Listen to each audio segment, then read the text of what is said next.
ભારત અને પાકિસ્તાન વચ્ચે યુદ્ધની સર્જાયેલી સ્થિતિ વચ્ચે સુરત પણ એલર્ટ મોડમાં આવી ગયું છે। ત્યારે સુરત કલેક્ટર કચેરી ખાતેથી વોર રૂમ શરૂ કરવામાં આવ્યું છે, જ્યારે કેન્દ્ર સરકારની સૂચના અનુસાર કામગીરી કરાશે।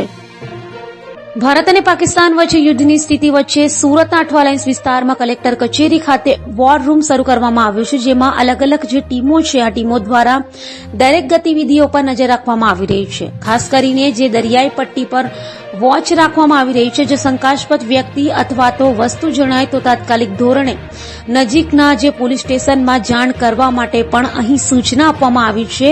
આ વોર રૂમનું રિપોર્ટિંગ સીધું ગાંધીનગરના વોર રૂમને કરવામાં આવી રહ્યું છે। તો સાથે કેન્દ્ર સરકારની સૂચના અનુસાર આ વોર રૂમ શરૂ કરાયું છે, તો વોર રૂમથી સીધો જ કેન્દ્ર સરકાર સાથે સંપર્ક કરી શકાશે।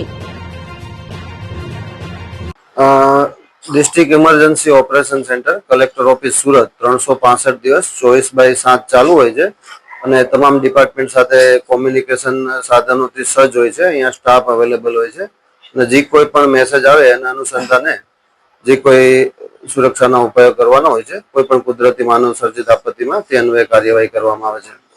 હાલ આ તણાવભરી પરિસ્થિતિ વચ્ચે કઈ જે એજન્સીઓ છે તેની સાથે સંપર્ક કરાયો?